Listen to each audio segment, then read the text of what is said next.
शंकर रूप।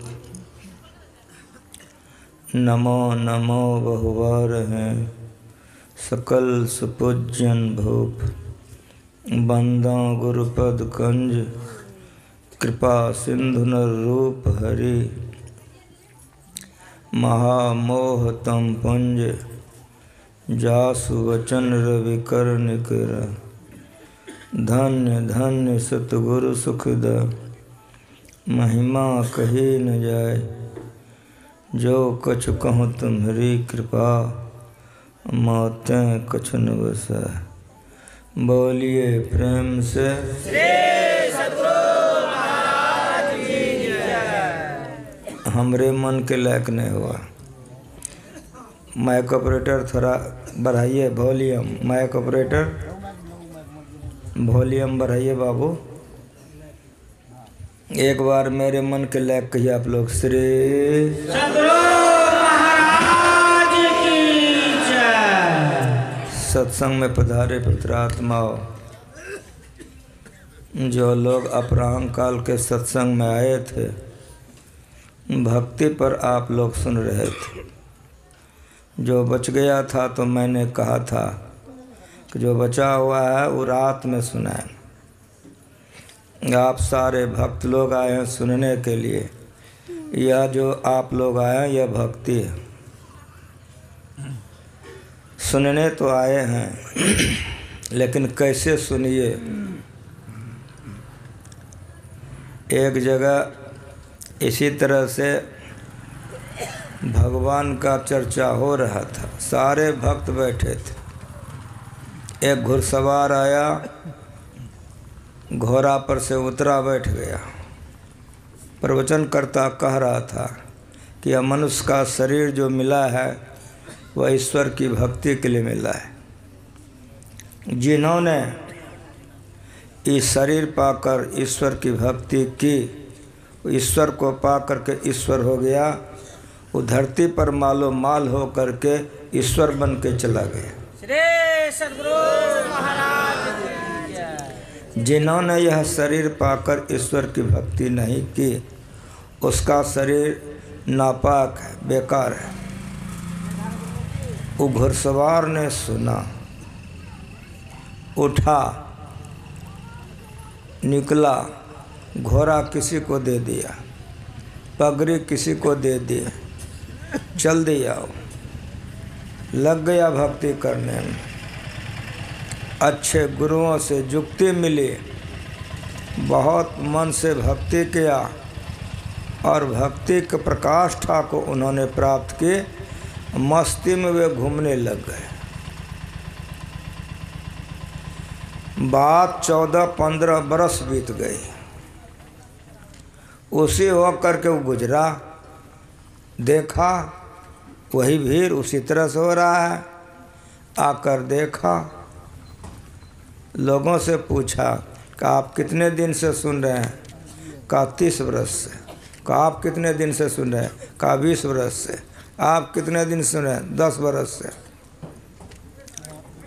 मुस्कुराए, सबका पूछ पूछ के सुन लिए, मुस्कुराए। उन्होंने कहा कि यही जगह है कि मैंने एक बार सुना सा, इस कदर का तमाचा लगा कि अभी तक हमको होश नहीं हुआ है। और आप लोग कैसे हैं, कितना गुस्सा पर गुस्सा खाते हैं, टस से मस नहीं होते।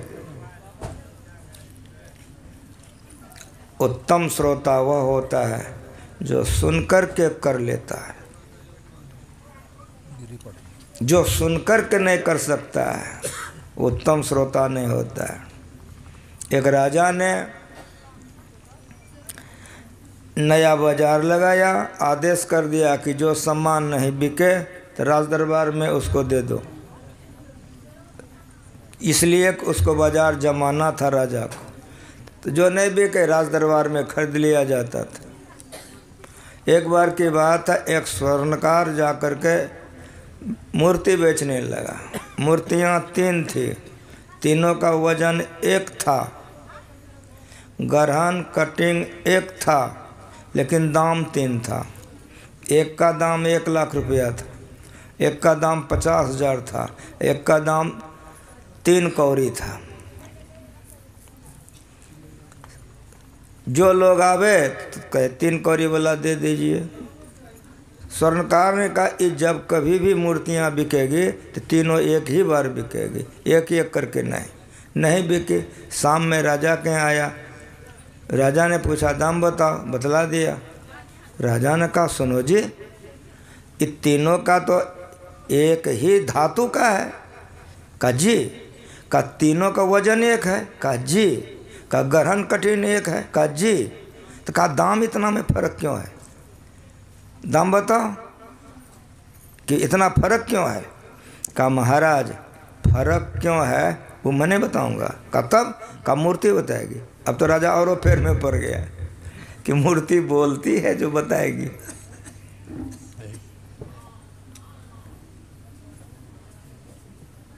यहाँ का आदमी अगर जी ठहराने रहिएगा तो खेला गड़बड़ा जाएगा, तो हम चुपचाप बैठे रहें। सत्संग कराने वालों को चाहिए कि एक आदमी वहाँ पर रहो बाबू, नहीं तो हम तो चुप हो जाएंगे, खेले खराब हो जाएगा तुम्हारा। जब तक सत्संग होता रहे एक भी आदमी धर्मत आने दो। राजा पर गया कि मूर्ति कैसे बताएगी, मूर्ति तो बोलती नहीं है। कहा महाराज बोलेगी, आप 3 गो सिक्की मंगा करके कान में डालिए, वो बोलेगी। राजा था, 3 सिक्की मंगाया, कान में दिया, तो जैसे एक सिक्की को कान में दिया ये कान से निकल गया। राजा मुस्कुराया, कहा अच्छा ठीक। तब फिर दूसरे सिक्की कान में दी तो मुंह से निकल गया। समझ गया राजा, अच्छा हटा दिया। तीसरी सिक्की को डाला तो पेट में रह गया, निकला ही नहीं। राजा बड़ा खुश हो गया। राजा ने महामंत्री से कहा महामंत्री जी। कहा हाँ। कहा 1,50,000 3 कौड़ी पेमेंट कर दिए स्वर्णकार को। महामंत्री ने कहा महाराज आप दोनों को तो हो गया, हम लोग तो कुछ समझ ही नहीं पाए कि क्या हो गया। जब तीनों का वजन कटिंग एक है तो आप भी कह दिए पेमेंट करने के लिए, हम लोग नहीं समझ पाए। का स्वर्णकार बहुत हमारे देश में उत्तम है। सुनिए, इस मूर्ति के कान में मैंने सिक्की डाली तो कान से निकल गया। जो मनुष्य इस कान से सुने उस कान से निकाल दे वो चोरी भी नहीं कर सकता है, वो धरती पर कुछ बन ही नहीं सकता है, वो किसी काम का आदमी नहीं हो सकता है जो एक कान से सुने वो कान से निकाल दे। इसने इसकी प्रतिष्ठा रखने के लिए 3 कौड़ी दाम रखा है, तो 3 कौड़ी के योग्य भी नहीं है, फिर भी प्रतिष्ठा के लिए 3 कौड़ी रखा है। और सुनिए, जो मनुष्य सुन कर के कम से बोल सके तो आधा कीमत होता है, इसीलिए इसका 50,000 दाम रखा है। और सुनिए, जो सुन के कर दे तो उसका तो कीमते नहीं है, फिर भी इसने 1 लाख रखा है, कम में दाम। कुछ समझ में आया? सुनाओ कि मनुष्य शरीर भक्ति के लिए मिला है, निकल गया। मीरा निकल गई, सबरी निकल गई, कबीर निकल गए, नानक निकल गए। 1 नंबर है, जिन्होंने जीवन में सुन करके उतार ले वो 1 नंबर का श्रोता है। इसीलिए भगवान ने कहा कि दूसरे रति मम कथा प्रसंगा। भगवान के कथाओं को आप सुनिए, रत होकर के सुनिए तो जीवन जीवन हो जाएगा। अगर रत होकर के सुन करके नहीं करिएगा तो फिर सुनने का जो लाभ होगा नहीं हो सकेगा। गुरुपद पंकज सेवा, गुरु की सेवा कीजिए, ये तीसरी भक्ति है। गुरुपद पंकज सेवा, तीसरी भक्ति अमान, मान रहित होकर उनमें समर्पण होकर भक्ति कीजिए।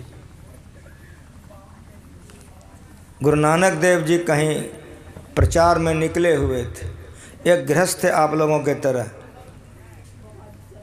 बेटे से कहा कि बेटा गुरु महाराज जी अमुक गांव में आए हैं, मैं जाऊंगा सत्संग सुनने के लिए। कहा पिताजी जरूर जाइए। कहा लेकिन एक बात और है। कहा कि बोलिए। कहा मेरा मन होता है गुरु महाराज जी को बुला लें। कहा इससे बढ़िया और क्या होगा, गुरु महाराज जी को बुला के सत्संग कराइए, अगर समय दे दे तो ले लीजिए। कहा ठीक। गए, सत्संग की समाप्ति हुई, नानक साहब से मिले, समय तो दिए, 1 महीना के बाद दिए। जो रसोईया था उससे सारा लिस्ट लिखवा लिए, ले करके वे घर आ गए। बेटा बड़ा खुश हो गया, पिताजी आप बहुत बढ़िया काम किए, 1 महीना के बाद ही आएंगे। तो गुरु महाराज आएंगे ना, अब बढ़िया हुआ कि 1 महीना के बाद आएंगे। चलिए दोनों बाप बेटा खूब मजदूरी करेंगे, मजदूरी करके इतना जमा कर लेंगे कि हम लोगों को दिक्कत नहीं होगी। गरीब था, दोनों बाप बेटा खूब मन से मजदूरी किया। अब 3 दिन बाकी बच गया, 7 दिन बाकी बच गया। दोनों बाप बेटा बैठ करके मिलानी किया, बड़ा खुश हो गया। कहा अब तो सब काम हो जाएगा पिताजी। लेकिन कहा सुना है पुण्य कहा सुनावा, कहा देखा है पुण्य कहा दिखावा, कभी हो जाता है उल्टा। रात में तो बाप बेटा विचारे किया, सवेरा हुआ लड़का बीमार पड़ गया। बाप इलाज करने लगा, इलाज करते करते 2-3 दिन बाकी बचा तो ठीक हुआ, लेकिन सारा रुपया खर्च हो गया। पूछा बेटा तुम तो ठीक हो गए लेकिन सब रुपया ख़त्म हो गया, अब व्यवस्था कैसे होगी, क्या हो जाएगा। अब 2 दिन बचा, कहा चले जाइए गांव में कर्जा ले लीजिए, जब गुरु महाराज जी चले जाएंगे तो हम लोग कर्जा तोड़ देंगे। लेकिन आप लोग सुनिए, जान जाइए कि मजदूर है और उसमें भी बेटा मरने वाला है, इतना दिन से बीमार है, वो आदमी आज आपके यहाँ कर्जा लेने के लिए दीजिएगा कि नहीं। ठीक ठीक क्रिया खा के बोले, दुख दरिद्र सम दुख जगना ही है, गोसाई जी ने लिखा है। लेकिन तुरंत फिर सुनिए कि संत मिलन सम सुख जगना है। कोई नहीं कुछ दिया, शाम हो गई, उदास होकर के आ गया बाप। का बेटा अब क्या होगा, अब तो कल गुरु महाराज आएंगे। का पिताजी आप बहुत जल्दी घबरा जाते हैं, कल आएंगे तो क्या होगा, रात में व्यवस्था हो जाएगी। का कहाँ से हो जाएगी, का हो जाएगी। जब रात हुआ तो कहा कि पुर्जा दीजिए हमको, ले लिया और सामने में आगे गांव में किसी धनवान के यहाँ सेंध काट लिया। सेंध काट करके चला गया, जितना सामान हुआ निकाल लिया, दे दिया बाप को। आ गया, मिलाने किया, देखा 2 सामान घट गया है। कह रे 2 सामान तो छूट गया। कहा ले आता हूँ, सिंह कटा हुआ है ये। कहा छोड़ दो। कहा नहीं, गुरु महाराज जी को तकलीफ हो जाएगी, फिर कोई देगा नहीं। चला गया, ले लिया, बाहर में बाप था, दे दिया। वो जो निकल रहा था घरवैया का नींद टूट गया, देखा चोरवा भाग ले जा रहा है कि दौरा पैरे पकड़ लिया। पैर पकड़ लिया तो सामान तो पिता को दे चुका था वो। का पिताजी घर वाला जग गया है, मेरा पैर पकड़ करके भीतर खींच रहा है, इसलिए आप हाथ पकड़ के बाहर खींचिए हमको। ये घिंचा तेरी में हो गया भोर। वो चाहता था भीतर घुसा, नहीं चाहता था बाहर निकालने। बेटा ने कहा पिताजी, कहा हाँ। कहा अब लोग जग जाएंगे, अपने लोगों को देखेंगे तो गुरु महाराज जी की बड़ी बदनामी हो जाएगी। कहा बेटा क्या करें। कहा सुनिए, इस शरीर से पहचान नहीं होता है, पहचान मस्तक से होता है। कटार निकालिए, मेरा मस्तक काट के अब चले जाइए। कहा क्या कहते हो, तुम एक बेटा हो। कहा कि गुरु से बेटा बढ़कर नहीं होता है, गुरु को कलंक लग जाएगा, इसलिए देरी मत कीजिए। बेचारे को कुछ नहीं सूझा, बेटा के कहने पर मस्तक काट के घर आ गया। आ तो गया, सामान में रख दिया, बेटा का जो सिर था अंदर में छिपा दिया। बेचैन हो गया, कभी बाहर जाए कभी अंदर आ गया। उधर घरवैया जब घिंचा, देखा गर्दन नहीं है, तो बाप कहने लग गया सब बेटा से कि फंस जाओगे, पुलिस आएगी, गर्दन नहीं मांगेगा, ये लाश देखेगा, सब फंस जाओगे। एक काम करो कि तुम लोग इसको बंद करो, हम ये लाश को फेंक आते हैं। वो बूढ़ा आदमी जवान आदमी का लाश फेंकने जो जा रहा था, संजोग ऐसा हुआ जिस बच्चे का उल्लास था उसी के दरवाजे पर आते आते वो थरथराने लग गया, वहीं पटक के भाग गया। उसका बाप तो बाहर भीतर कर ही रहा था, जैसे बेटे के लाश को देखा तराक गोदी उठाया, भीतर ले गया, सुता दिया, मस्तक को खूब सुंदर से सटा दिया, ऊपर से चादर ओढ़ा के कम्बल ओढ़ा दिया, व्यवस्था करने लग गया। सवेरा हुआ, लोग आने लग गए, सत्संग होने लग गया। नानक देव जी आ गए, खूब बढ़िया सत्संग हुआ, सारे लोग चले गए। भोजन बन करके नानक साहब की तैयार हो गई। रसोईया ने कहा गुरुदेव भोजन बन करके तैयार है। कहा कि सम्मन को बुला। वो गृहपति का नाम सम्मन था। कहा सम्मन को बुला। सम्मन जी आ गए। कहा सम्मन? कहा जी गुरुदेव।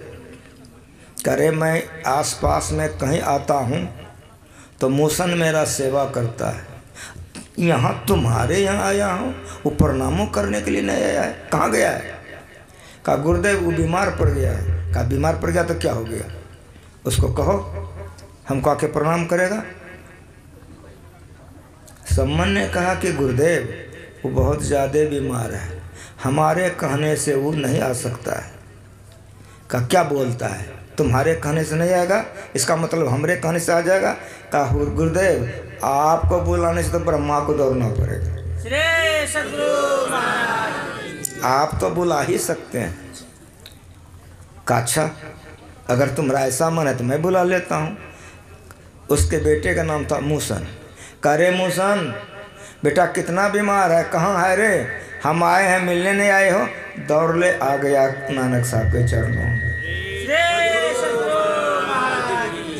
संतों का उपदेश सुनिए या संतों का जीवन चरित्र पढ़िए, ज्ञान होगा। दौड़ले आ गया। कहा कहाँ था रे? कहा गुरुदेव सो गया था। कहा स्नान करके आ जाओ। गुरु नानक देव जी भोजन किए और दोनों बाप बेटा को प्रसाद दिया और आशीर्वाद दिया, किसी जीवन में तुम्हारा भक्ति पूरा होगा। समझ रहे हैं? गुरु पद पंकज सेवा, गुरु का सेवा कीजिए लेकिन अहंकार छोड़ के कीजिए। गुरु पद पंकज सेवा। तीसरी भक्ति अमान, मान रहित होकर के सेवा कीजिए। चौथी भक्ति मम गुणय गना करय कपट तजिगान। चौथी भक्ति है गुणगान करना। गुणगान माना स्तुति प्रार्थना करना। हम लोग भी स्तुति प्रार्थना करते हैं, लेकिन भगवान जैसे कहते हैं वैसे स्तुति कीजिए तो स्तुति में काम बन जाएगा। 9 भक्ति में सब भक्ति में मम शब्द है। चौथी भक्ति मम, प्रत्येक में मम शब्द है। चौथी भक्ति मम गुणय गना, मेरा गुणगान करे। कैसे करे? करे कपट तजिगान। सब तरफ से मन को तोड़ करके, पति से, पत्नी से, भोग विलास से, संसार से मन को तोड़ करके जो गुणगान करता है, गुणगाने में जिसका गुणगान करता है दर्शन हो जाता है।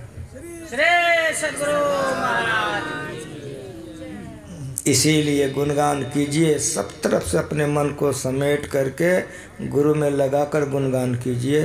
भगवान राम कह रहे हैं माँ सबरीश। चैतन्य महाप्रभु का नाम आप लोग सुने होंगे। बंगाल के साधु हैं। जब वे शरीर थे तो जाते थे प्रवचन करने के लिए, ये प्रचार करने के लिए। संतों ने ज्ञान का प्रचार किया। एक बार वो जा रहे थे, वो जो जा रहे थे, एक बगीचे में एक गाछ के नीचे एक भक्त गुणगान कर रहा था। लेकिन कर कैसे रहा था? तो जैसे करना चाहिए। करना कैसे चाहिए? तो गदगद गिरा नयन वह नीरा। बोलिए गदगद कंठ से, आँख के आँख से आंसू गिरे। उसी तरह वो कर रहा था। बोल तो रहा था, गदगद गिरा, आँख से आंसू गिर रही थी। चैतन्य महाप्रभु की दृष्टि पड़ी, खींचे चले गए, बगल में बैठ गए। बगल में जो बैठ गए तो चैतन्य महाप्रभु की आंखें बंद हो गई, इनके आंख से भी आंसू गिरने लग गई। उनके साथ में, चैतन्य महाप्रभु के साथ में कई भाषा के एक विद्वान भक्त थे। उनके मन में हुआ कि क्या पढ़ते हैं, देखना चाहिए। तो पीछे गया तो देखता गीता पढ़ रहा है। गीता है संस्कृत में और सब गलतियाँ पढ़ रहा है। तो मन में हुआ कि जब गलती पढ़ता है तो समझता क्या है? फिर समझता नहीं तो रोता का है। आगे आवे तो देखे धारा प्रवाह पड़ रहा है, रो रहा है। पीछे जाए देखे सब गलतियाँ पढ़ रहा है। वो निर्णय कर लिया पागल है। जब कुछ बुझ भी नहीं करता तो रोता है पागल है। जैसे उनके पाठ समाप्त हुए, कुछ चैतन्य महाप्रभु को पूछना चाहते थे। चैतन्य महाप्रभु पूर्ण थे, पहुँचे हुए थे। ये पूछने के लिए बाकी है कि पहले चैतन्य महाप्रभु ने कहा कि हमसे क्यों तुम पूछना चाहते हो? जब अगला बैठा हुआ है तो हमसे क्यों पूछना चाहते हो? जो गुरु होते हैं, जो संत होते हैं, आपके मन का बात वो जान जाते हैं। वो जान गए।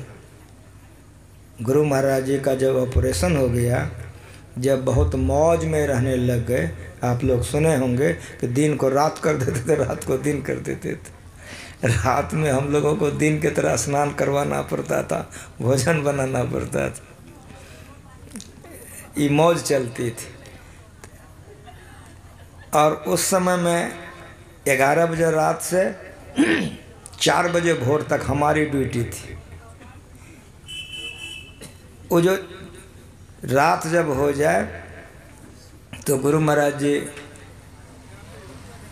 कहते थे कौन जग रहे हो? तो हम कहे हम केदार हैं। तो भजन गवाते थे, जो होता था सब होता था। एक बार ऐसा हो गया कि गुरु महाराज जी इतने मौज में रहने लग गए कि भोजनों कराने के समय में हम लोगों को 3 आदमी 4 आदमी को रहना पड़ता था। अगर संसेवा मुँह में भोजन डालते थे तो एक आदमी नीचे में पैर सहलाते थे, कोई पीठ सहलाते थे, इस तरह से 3-4 आदमी रहते थे। यदि गुरु महाराज जी की आंखें बंद हो जाती थी तो मुंह बंद हो जाता था, इसलिए केवारी खिड़की बंद करके गुरु महाराज जी को भोजन कराते थे। कभी कभी तो ऐसा हो जाता था कि गुरु महाराज जी को भोजन मुंह में दिया गया, चबाते चबाते मुंह बंद हो जाती थी। तो संत सेवा ऐसे कहते थे, हजूर हजूर हजूर। तो क्या हजूर हजूर करते हो? तो मुंह में रोटी है, मैं भोजन कर रहा हूँ। तो जी चबावल जाए तब चबते। ये संतों की रहनी है। ये 3 अवस्था से ऊपर जो होते हैं वे संत होते हैं, समझ रहे हैं। कभी कभी तो गड़बड़ हो जाए, संत सेवा हिला रहे हैं, हजूर हजूर, नीचे में जो है पैर हिला रहे हैं, कोई पीठ हिला रहे हैं। और जब नहीं कुछ बोलते थे गुरु महाराज, संत सेवा रोने लग जाते थे, हजूर हजूर। अब सब रो रहा है। और जब गुरु महाराज बहिर्मुख होते, हजूर हजूर क्या करता है? हजूर मर गया है जो हजूर हजूर करता है। तो उधर तो डांट पड़ जाती थी। संत सेवा फटाफट आँख पोंछ लेते थे, कहते थे हजूर भोजन कर जाए। अच्छा चबाता हूँ, तब चबाते थे, समझे। तो मेरे मन में हो गया कि गुरु महाराज जी का हम पैर दबा रहे थे रात में। अब मन में हो गया कि अगर यदि गुरु महाराज इसी तरह से कहीं भीतरे भीतर चले गए तो गड़बड़ाइए जाएगा। तो हम मानस जप, मानस ध्यान, दृष्टि जो गुरु महाराज से लिए थे, लेकिन नादानुसंधान हम नहीं लिए थे। तो गुरु महाराज जी का पैर दाबना छोड़ दिए, आ गए मुंह के निकट। जैसे मुंह के निकट आए तो गुरु महाराज कहते तुम कुछ पूछेगा क्या रे? हम कहे जी सरकार। तो बोलो क्या बोलना चाहते? हम कहे हजूर नादानुसंधान बता देते। कहा तुमको दृष्टि जो किसने बताया था? हम कहे हजूर बताए थे। तो कहाँ बताए थे? हम कहा हजूर जहाँ स्नान करते हैं। कितना बरस हुआ? हम कहा हजूर 13 बरस हुआ। तो 2 बात पूछें, गुरु महाराज जी चुप हो गए। जब गुरु महाराज जी चुप हो गए तो मेरे मन में हुआ कि मौनम सुकृति लक्षणम। पैर दबाने लग गए, सोचने लगे अब तो भजन वेद गुरु महाराज बते हुए करवे, नादान संधान अब हमको मिल ही जाएगा, लेकिन प्रसाद ढेर लाना होगा, 1 किलो सेब से नहीं होगा। अब पैर दबा रहे हैं, मने मन सोच रहे हैं कि 1 किलो सेब से नहीं होगा। तो मन में हुआ गुरु महाराज जी गलेशियस सेब खाते थे, तो मन में हुआ 5 किलो गलेशियस सेब लाएंगे तो गुरु महाराज भी खा लेंगे। संत सेवा, साहिबा, भगीरथवा, रामलगनवा सबको प्रसाद हो जाएगा, आएगा अतिथि का। मन में होता है 5 किलो सेब थरिया में नहीं अटेगा। तो मन में हुआ कि चौका में परात है, पैर दबा रहे हैं, अब मने मन सोच रहे हैं कि चौका में परात है, परात ला के मल लेंगे और तब उसमें सेब ऐसे सजा देंगे और तब 2 गो गजरा लाएंगे, मैंने बढ़िया माला, और उस पर रख देंगे। तो एक ठो गुरु महाराज जी को पिन्हाएंगे, एक ठो हमको पिन्हने कहेंगे। तो 2 माला लेके तब उठाएंगे कि हजूर बता दीजिए। मन में कहते हैं कि हजूर बता दीजिए, पैर दबा रहे हैं। जैसे कहें हजूर बता दीजिए तो गुरु महाराज कहते हैं अच्छा सुनो बता देता है, उसी समय नादानुसंधान बता दिए। मने का परात माला फूल रह गया, अब बता दिए। ऐसे गुरु होते हैं, ऐसे संत होते हैं। चैतन्य महाप्रभु को जैसे पूछना चाहते थे कि चैतन्य महाप्रभु ने कहा कि हमसे क्यों पूछना चाहते हो, जब अगला बैठा हुआ है तो उससे क्यों नहीं पूछते हो। तो दिमाग ठंडा हो गया, अरे राम हमारा मन का बात तो गुरुमा जी जानिए हुए। तब पूछा कि भाई आप क्या पढ़ते हो। कहा हम तो गीता पढ़ते हैं। कहा गीता तो संस्कृत में है। कहाँ। कहा आप तो सब गलती पढ़ते हो। कहाँ भाई मैं बहुत कम पढ़ा लिखा हूँ इसीलिए गलती पढ़ता हूँ। जब गलती पढ़ते हैं समझते क्या है। कहा कुछ नहीं। जब कुछ समझ भी नहीं करते हैं तो फिर रोते क्यों हैं। कहा हाँ ये जो पूछ रहे हो मैं रोता हूँ क्यों, वो सुनो और आप लोग भी सुनिए। का गीता का ज्ञान भगवान श्री हरि ने पांडव अर्जुन को कुरुक्षेत्र के मैदान में दिया है, दुनिया जानती है। और मेरी बात सुनो, गीता में देखो ऐसे फोटो है कि रास को भगवान ऐसे पकड़े हुए हैं, घोड़े के रास को, और गर्दन घुमा करके अर्जुन को उपदेश दे रहे हैं। गीता में फोटो है। तो भाई मेरी बात सुनो, मैं जितना देर तक गीता पाठ करता हूँ प्रत्यक्ष भगवान का दर्शन करता हूँ।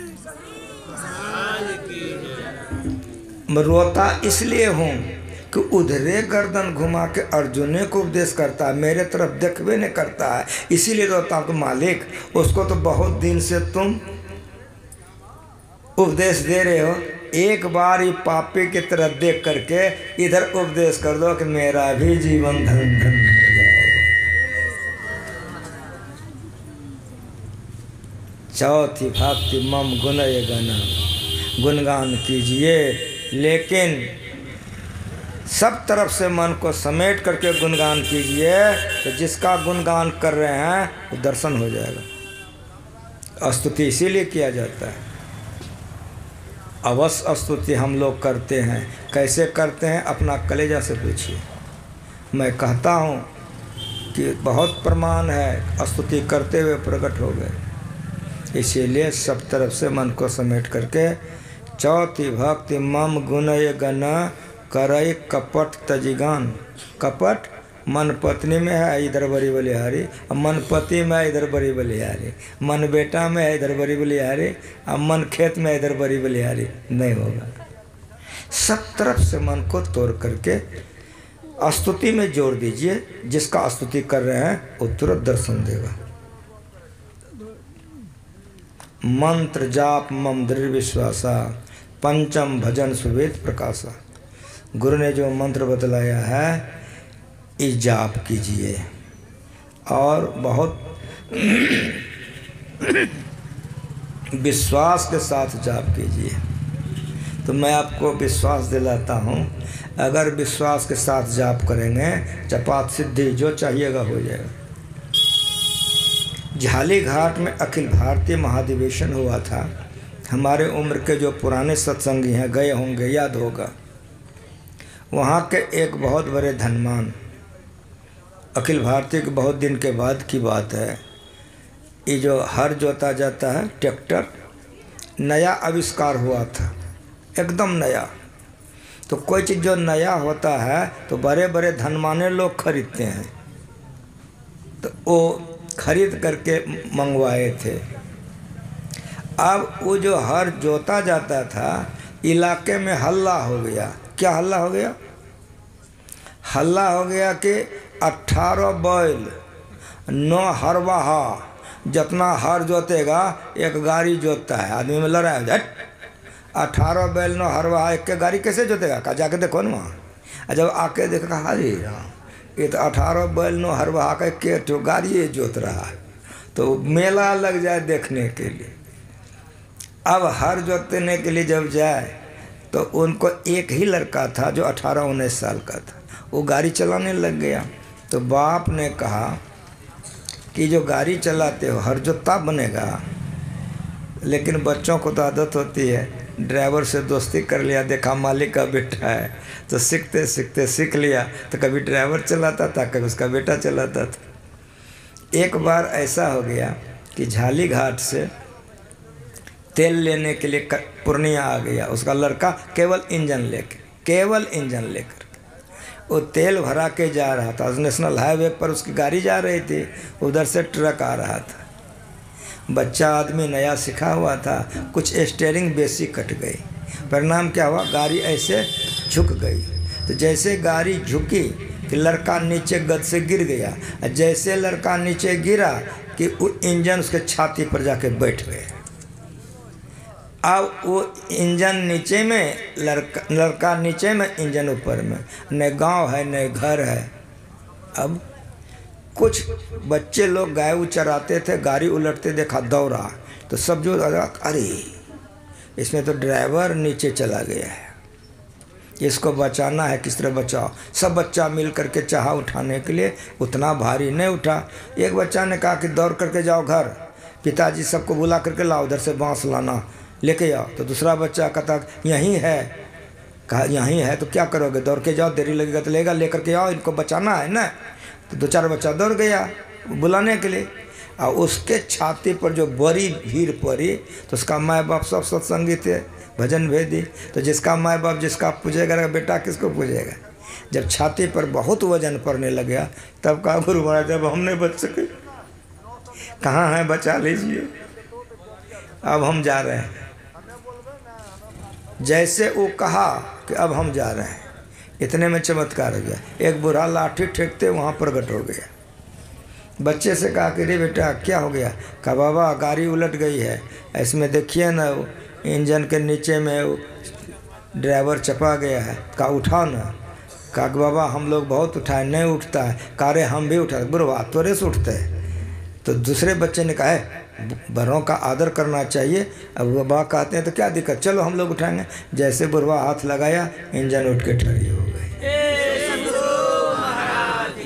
बच्चे लोग तो लग गए उसको औसतोस करने में, पानी देने में, होश लाने में। एक बच्चा कहता है बूढ़ा कहाँ गया रे, बूढ़ा गायब हो गया। कहा रे बूढ़ा को तो बहुत रग था, तुरंत ठहरा कर दिया, भाग गया कहाँ। जब यह खबर उसके पिता को मिली, वो बच्चा स्वस्थ हुआ, तो वहाँ से खबर आई कुप्पा घाट से साहिब आ गए थे, संपूर्ण गांव के लोगों को खिलाया था। अब भजन भेज दिलाया कि गुरुवे महाराज आकर के हमारे बेटे को बचाए हैं। अब आज से गुरु महाराज के दया से बेटा ध्यान करेगा।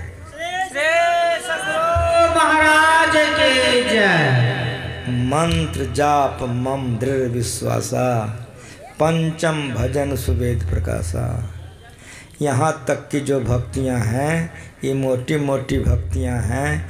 इसके आगे जो अभक्तियाँ हैं वो भक्ति है छठ दम शील विरति बहु कर्मा, निरत निरंतर सज्जन धर्मा। सज्जन किसको कहते हैं, जो बहुत विद्या पढ़ ले, गुरुमा जी का टीका पढ़िए, जो झूठ नहीं बोले, जो चोरी नहीं करे, जो नशा नहीं पिए, जो व्यभिचार नहीं करे, जो हिंसा नहीं करे, उसी को सज्जन कहते हैं। छठी भक्ति, अगर सज्जन धर्म का पालन नहीं कीजिएगा कभी बिंदु ध्यान नहीं होगा। ना बीरतो दुश्चरितान, ना शांतो न समाहिता, ना शांत मानस वापे, प्रज्ञान नमा पुण्यात। जो दुश्चरित्र से अपने को अलग नहीं किया है, इंद्रिय दमन और मनोनिग्रह नहीं होगा। छठी भक्ति क्या है, इंद्रिय दमन और मनोनिग्रह। समंकाय शिरोगिरिवं धार्यं अचलं स्त्रिः संप्रक्षनास्काग्रं सदृशश्चान्वलोकयन्। गीता भगवान श्री कृष्ण। देखो लेकिन 10 दिशाओं को छोड़कर देखो। कहाँ देखो, यही भजन भेद है। 18 अध्याय गीता कोई पढ़ ले ध्यान नहीं कर सकता, ये भक्ति कर ही नहीं सकता है जब तक गुरु के शरण में नहीं जाएगा। पूर्व पश्चिम उत्तर दक्षिण 4, चारों कोना 8, ऊपर नीचे 10 देखना है, लेकिन 10 दिशाओं को छोड़कर देखना है। ये भजन भेद, ये छठी भक्ति है। भगवान श्री कृष्ण कहते हैं समंकाय शिरोगिरिवं धार्यं अचलं स्त्रिः संप्रक्षनास्काग्रं सदृशश्चान्वलोकयन्। 10 दिशाओं को छोड़कर देखो। कहाँ देखो, गुरुगम में। इसी को भगवान श्री राम ने अपनी प्रजा को कहा है, और एक गुप्त मत सबय कहो कर जोर, शंकर भजन बिना नर भक्ति न पावे मोर। टीकाकार ने कहा कि शंकर भजन जब तक शिव जी का उपासना नहीं करोगे तो राम खुश नहीं होंगे। और जो रावण शिव जी का इतने बड़े थे, गला काट के चढ़ाते थे, राम भगवान ने रावण का वध कर दिया, उसका टीका वहीं खत्म हो गई। शंकर भजन किसको कहते हैं? सबे कहो कर जोर, कर्म न हाथ भी होता है और कर्म न किरण भी होता है। ये दोनों आँख की धार को कर कहते हैं। दृष्टि की धार को कहाँ जोड़ें, कैसे जोड़ें, ये गुरुगम्य है, ये गुप्त है। और एक गुप्त मत सबे कहो, भगवान करे सबको कहता कर जोर। शंकर भजन है, एक कल्याण करने वाली भक्ति है। ये भक्ति करने वाले का रास्ता अमरता का खुल जाता है। ऐ तकी न जाइयो जिन्हार देखना, अपने में आप जलवे दिलदार देखना। पुतली में तिल है, तिल में भरा राजकुल का कुल, इस परदेसिया के जरा पर देखना। सुन ऐ तकी न जाइयो जिन्हार देखना, बाहर खोजने के लिए हरगिज मत जाओ, अपने अंदर में खोजो। ये गुप्त मत है। चंपक कलिका नव घने ढाका, सुधा मखा रूप अंतरे। जेहेरे तहारे कहाँ रे, आपने पासो रे, किसका रे, जहाँ व्याप्त चोरा चोरे। चंपक कलिका नव घने ढाका, सुधा मखा रूप अंतरे। निवात निष्कंप दीपेर मतन, जोगी गणे ध्याने करे दर्शन। लेकिन किसेर मतन है ना निरूपण, निज बोध अत्तारे। हिंदी में सुनिए, संस्कृत में सुनिए, उर्दू में सुनिए, किसी भाषा में सुनिए। भाषा का भिन्नता हो सकता है, भाव का भिन्नता नहीं हो सकता है। निज तन में खोज सज्जन, बाहर ना खोजना। अपने ही घट में हरि है, अपने में खोजना। कैसे खोजोगे?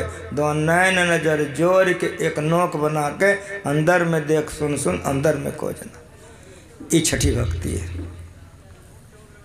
चंपा, स्वर्ण चंपा, कटेली चंपा। जो स्वर्ण चंपा आप लोग देखे हैं, सोने की तरह उसकी चमक होती है, न पल्लव में होता है। उसे आंख बंद करके देखिए, क्या देखते हैं? कि अंधकार देखते हैं। उसी अंधकार में देखिएगा, कैसा देखिएगा? तो चंपा का कली का नवो घने ढका। जैसे चंपा का कली है, उसी तरह अंधकार मंडल में ठीक से देखो। नाम का तेल सूरत की बाती, ब्रह्मगणी उद्गारू रे, कहाँ? अपने घट दिया न बारू रे। जगमग ज्योत निहारू मंदिर में, तन मन धन सब बारू रे। झूठी जान जगत की आशा, बारंबार बिसारू रे। कह कबीर सुनो वै साधु, आपन काज संभारू रे। ये भक्ति भक्ति है। निवा तो निष्कंप दीपेर मतन, निभा तो निष्कंप, दिया जलाइए, मोमबत्ती जलाइए, देखिए आप कैसा देखते हैं तो देखिएगा, मोटा और बारीक। उसी तरह से साधक अंधकार मंडल में देखता ही छठी भक्ति है। निवा तो निष्कंप दीपेर मतन, जोगी गणे। जोगी किसको कहते हैं? जो मोछ बढ़ा ले, डारी फलका ले, गेरवा रंगा ले। न जोगी जोग से ध्यावे, न तपसी देह जरवावे। सहज में ध्यान से पावे, सूरत का खेल जइयावे। जो गुण खिंथा, जो गुण दंड, जो गुण फसम चराइए। जो गुण मुंडी मूर मुराइए, जो गुण सिंजीवाइए। अंजन माह निरंजन रहिए, जोग जगति पाइए। गली जोग न होई, तब एक दृष्टि करी संसर जाने, जोगी कहिए सोई।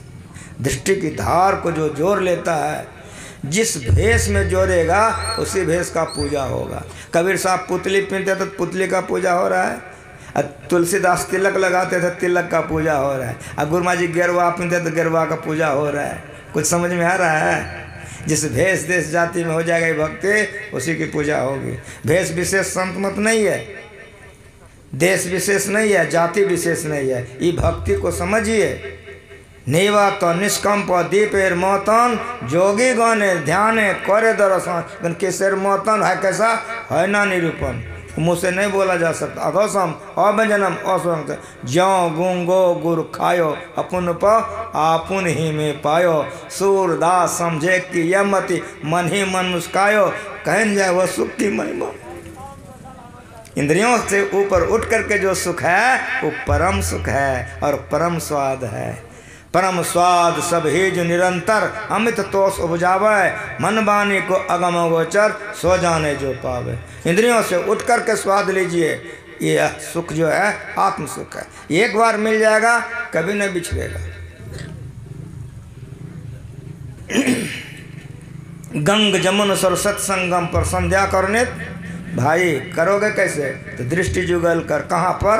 अंगुल द्वादश पर दृढ़ धर ठहराए, प्राण असबंध बंद हो जाए। ये छठी भक्ति है। श्वास प्रश्वास की क्रिया रुक गए, अब मर गया कि जिंदा है? मर गया। बाहर से तो मर गया, भीतर में ऐसी मरनी को मरे, दिन में 100 बार मरिए तो मर जाइए, छूट पड़े जंजाल, जा मरने से जग डरे, मेरो मन आनंद, कमर हो कप्पा हो पूर्ण परमात्मा। वह प्रकाश ब्रह्म प्रकाश, ब्रह्म पीयूष मधुर शीतल, सुखमन के झीना नाल से अमृत की धारा बह रही ज्योति और नाद है। सातम सम मोहिमय जग देखा, मौते अधिक संत कर लेखा, इनाद अनुसंधान। इस संतों का ज्ञान है, यह अनुसंतों का ज्ञान है। चुंबक शब्द सत्य है भाई, चुंबक शब्द लोक ले जाई, ले निकारे हो कहने पीरा, सत्य शब्द जो बसे शरीरा। इस शरीर के अंदर में चेतन आत्मा है, सुने सूरत के कान से, अरे हारे में ही बड़ा कौतूहल हो तो ध्वनि के ध्यान से।